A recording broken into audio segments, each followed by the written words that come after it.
गिबियावनो गासैबो बर' रायजो राजाफोरनिसिम आंनि अननाय आरो सिबिनायखौ बावहरग्रोनाय जाबाय।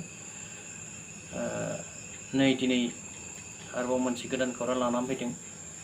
जाय बिथांमोनहा दासिमबो आंनि चेनेलखौ साबस्क्राइब खालामनानै लायाखै, बे बिथांमोनखौ चेनेलखौ साबस्क्राइब खालामनो आरो भिडिअखौ जोबजासिम नायलांनो थाखाय गुरै खावलायनाय जाबाय। भिडिअखौ मोजां मोनोब्ला लाइक, शेयार आरो कमेन्ट खालामनो गुरै खावलायनाय जाबाय। दिनैनि खौराङा जाहैबाय दुलाराय बर' कन्ट्रेक्टर एस'सिएशननि मानगोनां गाहाय नेहाथारि बिथां बिक्रम दैमारिया आखायाव मोनसे फोरमान बिलाइ लानानै दिनै रायजो राजाफोरनि सिगाङाव माखासे बिबुंथि होदों।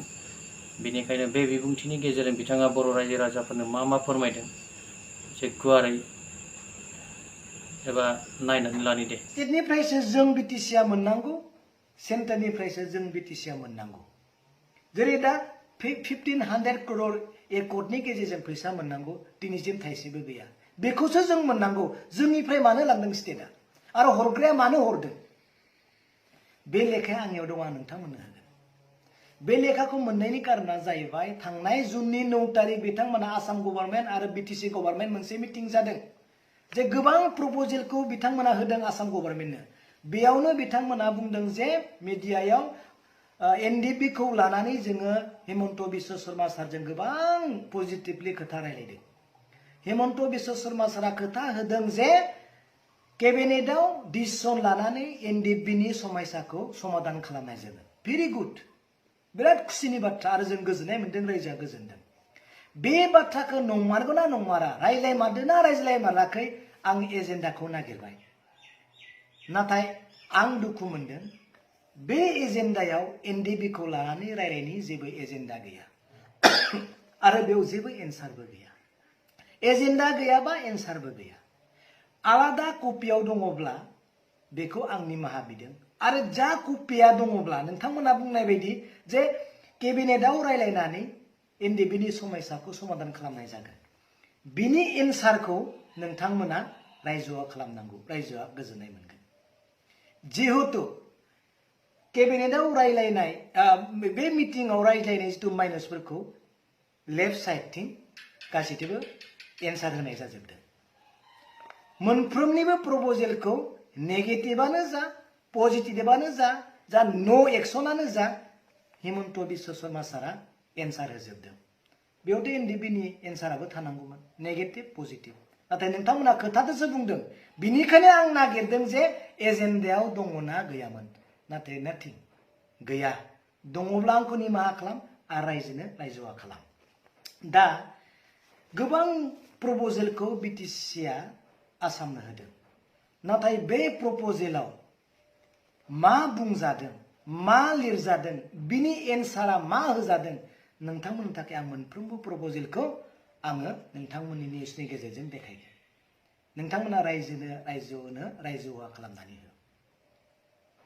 दिनै बे प्रप'जेलनि गेजेरजों आसाम गभर्नमेन्टआ बिटिसि सरकारखौ माबायदि नेग्लेक्ट खालामदों, माबायदि अयनाय खालामदों, माबायदि डिलेट कमेन्टफोरखौ होदों, नोंथांमोना दिनै नुगोन। बे प्रप'जेलनि एन्सारखौ नुयोबा नोंथांमोना निश्चय दुखु मोनगोन। नोंथांमोना रागाबो जोंगोन आरो गोसोआव दिखार नांगोन। मोननै खोथाखौ आं नोंथांमोननि सिगाङाव बुंनो नागिरदों।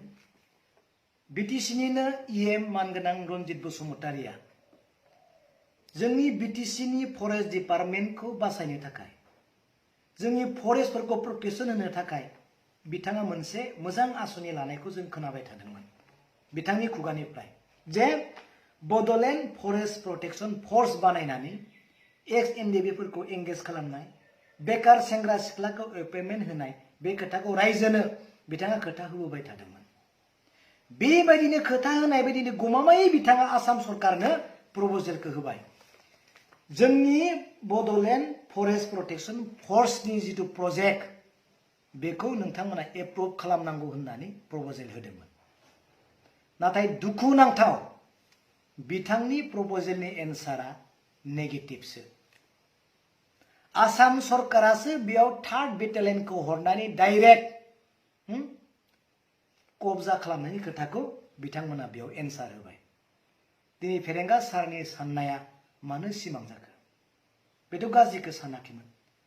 BTC नि रायजोनि थाखायनो सानदोंमोन BTC नि सेंग्रा सिख्लाफोरनि थाखायनो सानदोंमोन XNDB फोरनि खोथाखौनो सानदोंमोन yes नाथाय आसामनि एन्सारा दिनै बिथांनि गोसोखौ दुखु होदो आं दिनै मिथिगौ प्रमोद बर' सारा बिनि थाखाय मा बुंगोन बेथ' एन्सारा नेगेटिभ मानो जोंनि गोसो बायदि बा नोंथांमोननि लुबैनाय बायदि मानो बे forest Bodoland forest protection force को बानायनो मानो हायाखैसे मानो अयनाय खालामजाखो सोर अयनाय खालामगोन नोंथांमोनखौ BTC रायजोआथ' नङा सोरबा BPF नि पलिटिशियानफोराथ' नङा आसाम सरकारासो खालामदों आरो 2 नम्बर जे proposal for creation of Salbari revenue circle बिराद मोजां मोनसे रायजोनि थाखाय लांदोंमोन प्रपोजल 147 गामिखौ लानानै जे मोनसे रेवेन्यू सार्कल बानायनो थाखाय प्रपोजल होदोंमोन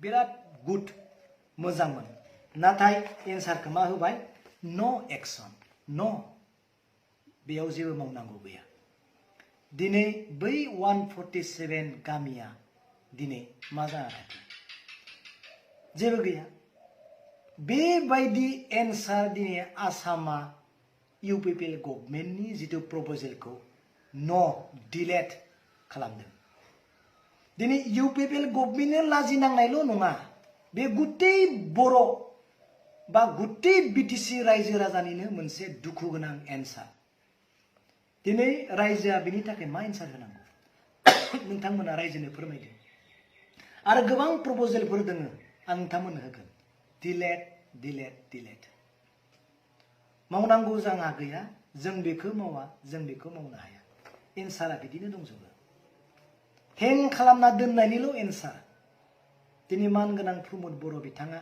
मा बुङो बेयाव नोंथांमोननि कनभिन्स खालामनाया माबायदि दिनै बेखौ रायजोआ बुजिया नुवाखै आरो खोनायाखै नोंथांमोनासो मिथिगौ नाथाय बिनि एन्सार सिटआ हें खालामनाय आरो डिलेट खालामनाय मानिबा थाखाय मजबुरि जानो हागौ बे मजबुरियाव नोंथांनि मजबुरियाव रायजोआ अलखदाव गोग्लैनो नाङा BPF आरो UPPL आबो सोरनिबा राजनितिकआव थानानै मजबुरि जानांनो हागौ नोंथांमोननि मजबुरिनि गेजेरजों मजबुरानो जा सिङावनो थानां किन्तु रायजोआ अलखदाव गोग्लैनाङा बेखौसो दिनै जोङो खावलायगोन आथिखालनि सरकारा थारैनो बर' हारिखौ एबा BTC एबा BTR खौ माने खैफोदनि लामाजोंसो लांगासिनो दंमारो नामा दा बिथां बिक्रम दैमारिनि फोरमान बिलाइखौ नायोब्ला बिथाङा फोरमायनाय बायदिब्ला माने जोंथ' दा नुनो मोनदों बहुत BTC आ बहुत दुरबलाव दं जाय बिथांमोननि आखायाव खुंथाय गोहोआ दं बिथांमोनहा सोरनिबा सिङाव थानानैसो BTC खौ सलायबाय थानाय बायदि नुनो मोनदों दा बेथ' जुदि थारैनो बिदि जामारदोंब्ला जोबोद दुखुनांथाव बाथ्रा आरो बिथां बारग' NDB बिथांमोननि खोथाखौबो लानानै बाहाय सावरायनाय जादों बिथांनि फोरमानलाइ बायदिब्ला बारग' NDB बिथांमोनखौ थगायनाय मोनसे हाबाफारि बायदि नुदों दा जोबोद दुखुनांथाव बाथ्रा जाहाथे भबिष्यताव बेबायदि जाया मोजाङै मोजां दैदेननो आरज गाबबाय दिनैहाय भिडिअखौ गोबाव खालाम सानाखै एसेयावनो दोनथ'बाय गोजोन्थों थेंक इउ